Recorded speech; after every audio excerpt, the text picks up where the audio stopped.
Bharatiya Janata party तो संदेश दे देले बा कि भाई हो लालू प्रसाद से हमनी के भले ही दूरी बा, लेकिन तेजस्वी यादव से हमनी के कोनो दूरी नहीं। आरसीपी सिंह तो ठोक बजा के कहत रहे है डंका के चोट पर कि हम केंद्रीय मंत्रिमंडल में गइल बानी तो नीतीश कुमार के कहला पर गइल बानी। जैसे उपेंद्र कुशवाहा के ले ले वैसा ही उमेश कुशवाहा के वो बिहार के मुखिया बना करके और ये बात के बता देले कि हम केहू के बैठा सकिले, केहू से लौकुश समीकरण साध सकिले। ये जरूरी नहीं है कि उपेंद्र कुशवाहा लौकुश समीकरण है। जब खुद भारतीय जनता पार्टी उनका साथे रहे वाला कहता कि बिहार में विकास नहीं के भइल, तो एक मतलब बा कि अब विकास के मुद्दा पर बिहार में सत्ता परिवर्तन हुई।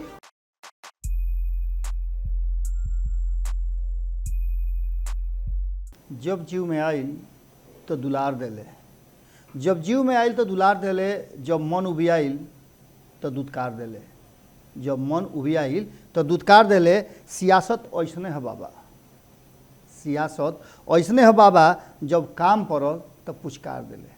गोड़ लगा तनी हेरा से अभिनंदन बा। रुआ लोग जाना तनी कि रुआ लोग कहाँ बानी। ये रुआ लोग के आपन चैनल है खूंटा ठोक के। भोजपुरी में एजा रुआ लोग से बिहार के राजनीति पर बात करे आइले और ये बात भीतर से निकाल के उड़ही गुड़ही से छान छून के जो पूरा टीम काम करेला ओकरा में और राजनीतिक लोग से बातचीत के बाद जौन ओसा फटक के बाँचेला तौन रुआ लोग के भी ले आइले। यानी विशुद्ध राजनीति और बिहार सहित देश के अलग अलग असर डाले वाली बात रुआ लोग के सामने रखी ले। ये पूरी तरह से कोनो ना हंसी ना मजाक ना ठिठोली ना एकरा में और कोनो बात बा, सीधा सीधा इस संवाद बा रुआ लोग से बिहार के राजनीति पर और इस विषय पर रउआ लोग पर कितना असर पड़ी बिहार के राजनीति में जो परिवर्तन हो रहा बा उ ये बात से रुआ लोग के जोड़े के कोशिश करी ले। कैसन लागेला ये कहे के बात नहीं है। रुआ लोग के दुलार प्यार और आशीर्वाद अतना मिलल कि खांची भर भर के जमा करके रखले बनी। यही चलते रुआ लोग से रोज आवे के मन करेला और रोज आइबो करी ले। आज जो बात तो बात सीधा तौर पे रुआ समझते बानी कि बिहार में जो राजनीतिक उथल पुथल मचल बा। सबसे पहले तो लालू प्रसाद से जुड़ल खबर रुआ लोग बता दी कि लालू प्रसाद के अचानक तबीयत ढेर खराब हो गई। पहलू से उनका लगभग 1.5 दर्जन बीमारी रहे। पटना आई रहन भरोसा के साथ कि वो और बढ़िया हो जाइए जब लोग के बीच में रही हैं। कारण कि वो जानता नहीं कि राजनीतिक व्यक्ति होके, पत्रकार होके या सार्वजनिक जीवन में रहे वाला व्यक्ति होके वो एकांत में ना रह सकला, अकेले ना रह सकला, ओकरा के रुआ फरका ना रख सकिले। ओकर मन तबे लागेला जब ओकरा संगे संवाद होके। और लालू प्रसाद बड़ा खुश भी महसूस करते रहन, लेकिन अचानक से सीढ़ी पर से बिछला गई और कान के हड्डी कहल जाता कि टूट गई बा, डाँड़ों में चोट लागल बा। एकरा के लेकर के पारस में भर्ती रहन। रुआ लोग के तो पते बा कि आज से 6 महीना पहले हमहूँ पारस में भर्ती रही। शौक उक लागल रहे, ओकरा बाद दिल्ली गई इलाज करवानी। लालू प्रसाद भी दिल्ली गई। इस सबसे पहला बात तो इशारा कर रहा बा कि ना 15 साल में लालू और ना 17 साल में नीतीश ऐसा अस्पताल के व्यवस्था कैले जहाँ लोग के इलाज हो सके और भरोसा हो सके। अब एक रुआ जौना तरीका से लेवे के ले सकीले। ये बात के लेकर के प्रशांत किशोर हाल फिलहाल में कहले है।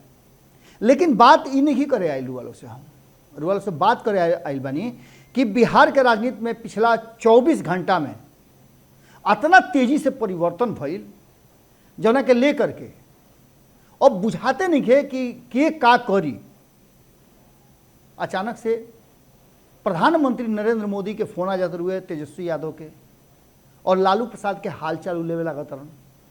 उनका लेते हालचाल के जानकारी मार टूट पड़ता, रेल ही लाग जाता भारतीय जनता पार्टी के नेता के और एक लाइन से सब के लालू प्रसाद के हितैषी बन जाता। उनका खातिर दुआ मांगे लागत हुए, व्यवस्था करे लगता। केहू तो कहता कि जल्दी भाई बिहार सरकार उनकर व्यवस्था करो, ले जाके दिल्ली में इलाज करवाओ, बढ़िया इलाज करवाओ।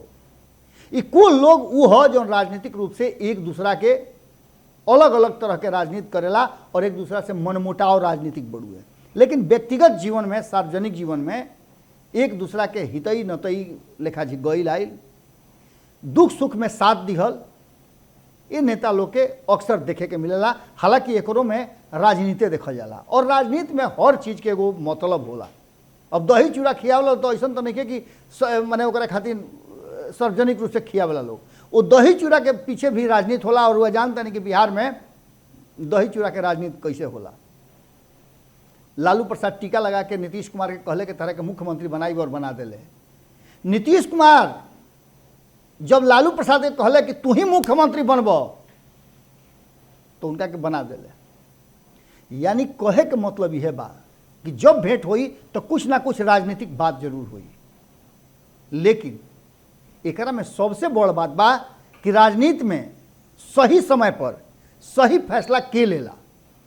जैसे रुआ देखी, सही समय पर सही फैसला मुकेश सहनी ले ले, सत्ता में गईले, 1 साल पहले बनल पार्टी सरकार में गईल, मंत्री बनले, एमएलसी बनले, और जैसे उनकर डिसीजन सही ना भइल, मंत्री पद गईल, विधायक गईले, और अपने तो बाहर भइबे कैले एनडीए से।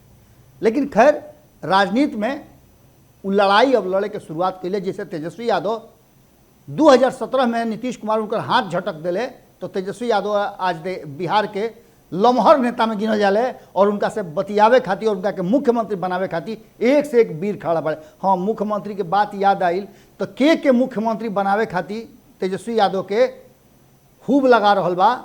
और कौन बाहुबली वाले जौन कि बिहार में आवत रहे, उनका आवे से पहले ही नीतीश कुमार के खेमा में खलबली मच गई बा। उहो रुआ लोग बताओ तनी कि पहला बात रुआ लोग ऐसा बुझत होगा कि प्रधानमंत्री नरेंद्र मोदी आ रहल बा, 12 तारीख के पटना आई हैं तो खेल गड़बड़ाई हैं। लेकिन ये बात नहीं है, बात ई बा कि नरेंद्र मोदी आवतरन दूसरा कारण से शताब्दी वर्ष होखे वाला जा रहल बा विधानमंडल के, विधानसभा भवन के, ओकरा खातिर आवतरन। ओकरा अलावे उनकर 1-2 और कार्यक्रम बा। ए बीच में कई गो राजनीतिक लोग से मुलाकात हुई। लेकिन फिर याद करो कि राजनीतिक लोग के हर विषय पर, हर कार्यक्रम में, हर मुलाकात में कुछ ना कुछ राजनीतिक पुट जरूर भराला। अब प्रधानमंत्री नरेंद्र मोदी के अइला के बाद उनका के तो सहू बाहुबली कहल जाला। उनका अइला के बाद बिहार के राजनीति में का असर पड़ी। हालांकि भारतीय जनता पार्टी तो पूरी तरह से धर्मेंद्र प्रधान के अइला के बाद बैकफुट पर बा और नीतीश कुमार पर हमला नहीं करत। तो ई का हलचल सुनामी के पहले के शांति हो। जैसे समुद्र के जब उफान मारे के होला, सब कुछ बहा ले जाए के होला तो शांत हो जाला। बिहार के राजनीति में भी ऐसने कुछ हो रहा बा। और एकरा के लेकर के कहल जा रहा बा कि बिहार में सत्ता के परिवर्तन होई। ए परिवर्तन के सेंगरा पर टांग के ले जाई, इहो बात अब होखे लागल बा। लेकिन सबसे बड़ बात होता कि घर के भेदी लंका डाहे। सुशील मोदी, लालू प्रसाद और नीतीश कुमार के दोस्ती बर्दाश्त ना कैले और भीतरी ढूक करके नीतीश कुमार के ऐसा उबिया दिले कि उनका मजबूरी में चाहे मन से कसहूँ समझ ली उनका छोड़ के आवे के पड़ल लालू प्रसाद के फिर से एनडीए में। अब नीतीश कुमार के भीतरे भीतर खूब उबियाहट हो रहा बा। तो का उ पाला बदल के जइहे दूसरा खेमा में। सही समय पर सही डिसीजन के ली, सही मौका पर के अपन आगे कदम बढ़ाई, इस सबसे महत्वपूर्ण बात बा। दूसर का तरफ रुआ दिल्ली में देखा तो कि खूब राजनीति हो रहा बा। अब तो पिताजी के इलाज करावे खातिर तेजस्वी यादव भी दिल्ली में बाड़न। अब दिल्ली में चूँकि पटना में तो नीतीश कुमार के साया के अंदर सब कोई रहल हा। नीतीश कुमार अपन आदमी लगातार भेज भेज के अपने से जा करके और ये पता करते है, कान लगोले रहते है कि के का बतियाबता। लेकिन दिल्ली में तो ये संभव ना हुई। ये चलते दिल्ली में अब लालू प्रसाद के तबीयत पूछे खातिर के जाई, ये बड़ा महत्वपूर्ण हुई। भारतीय जनता पार्टी तो संदेश दे दिले बा कि भाई हो, लालू प्रसाद से हमनी के भले ही दूरी बा, लेकिन तेजस्वी यादव से हमनी के कोनो दूरी नहीं है। प्रधानमंत्री नरेंद्र मोदी भले लालू प्रसाद से मत बतियावस, लेकिन तेजस्वी यादव से जरूर बतियावता रहे। तेजस्वी यादव के रुआ लोग के याद हुई कि जौना घड़ी नीतीश कुमार सभे के लेके गई रहन जातीय जनगणना खातिर प्रधानमंत्री से भेंट करावे, तौनों घड़ी तेजस्वी यादव के अपना सबसे ज़्यादा अहमियत दे करके प्रधानमंत्री वही घड़ी लालू के समाचार पूछ ले रहन। एक सीधा मतलब आ कि प्रधानमंत्री के पार की आँख तेजस्वी यादव पर आके टिक गई बा। ओजे एगो और आदमी बाड़न जिनका पर टिक गई बा, उनका के बाहुबली बनावे के कोशिश हो रहा बा। और हालांकि वो जितना दिन रहले है उतना देर अपना डिसीजन करे में तनिको पीछे ना हटले है, चाहे वो पार्टी के अध्यक्ष होकस। हम बात करते आरसीपी सिंह के, चाहे वो पार्टी के अध्यक्ष होकस या नीतीश कुमार के डिसीजन लौकुश समीकरण के मजबूत करे खातिर उपेंद्र कुशवाहा के ले आवे के बात होकस।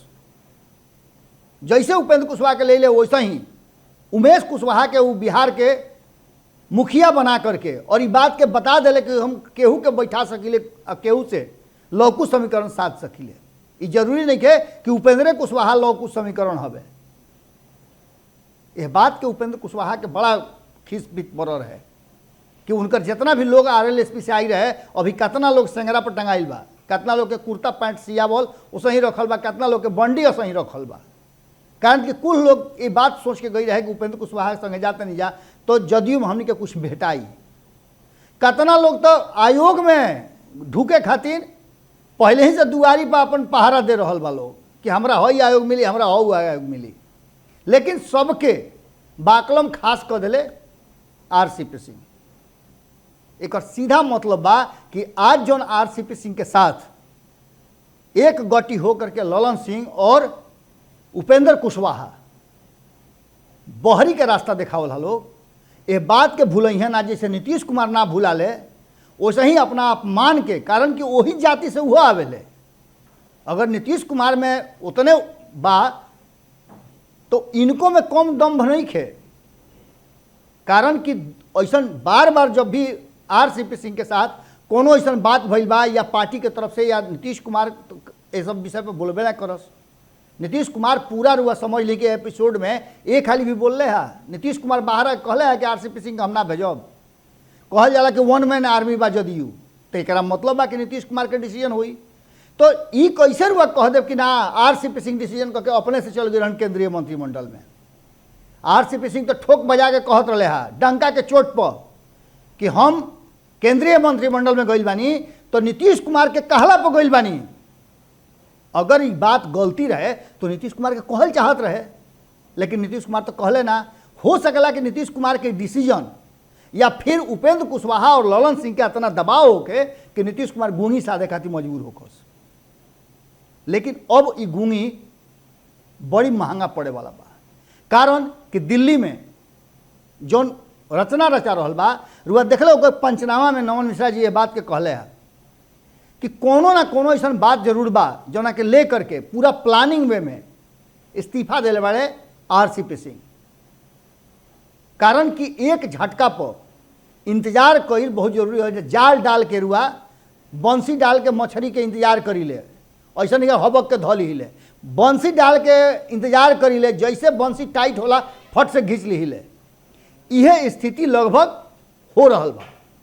और अब बिहार में खलबली मचे के कारण बा कि कहीं ना कहीं दिल्ली में जो प्लानिंग सेट हो रहा बा ओकरा में बाहुबली के भेज करके और बिहार में सत्ता परिवर्तन करावे के पूरा पूरा कोशिश और तैयारी दोनों चल रहा बा। ऐसा स्थिति में इतना रुआ मान के चली कि ढेर लोग के किस्मत चमके वाला बा और ढेर लोग के गाड़ी पटरी पर से उतरे वाला बा। डबल इंजन कहीं ना कहीं डिरेल होके के स्थिति आ गई बा।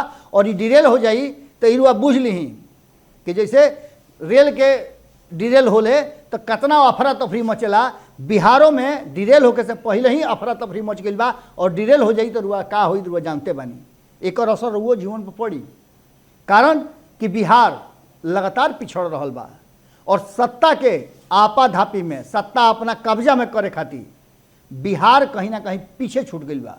नीतीश कुमार चाहे जितना भी विकास के डंका पीट ले, लेकिन जब खुद भारतीय जनता पार्टी उनका साथे रहे वाला कहता कि बिहार में विकास नहीं के भइल तो एक मतलब बा कि अब विकास के मुद्दा पर बिहार में सत्ता परिवर्तन हुई और ढाई ढाई रुआ देखब कि जौन वादा रहे पूरा करे के कोशिश हुई। कारण कि 2024 के चुनाव बा और वो चुनाव में नीतीश कुमार कहीं ना कहीं बोझा हो गई बाड़े।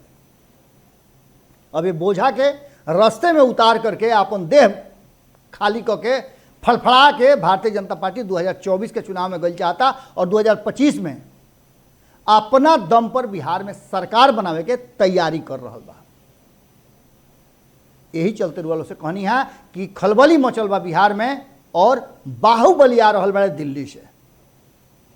विश्लेषण के यही रुआ लोग के साथे विराम लेतानी, फिर काल भेंट करे के वादा के साथे रुआ लोग जरूर अपन विचार दे कि रुआ का सोचतानी बिहार के राजनीति पर और जो नया उठा पटक चल रहा बा ओकरा पर।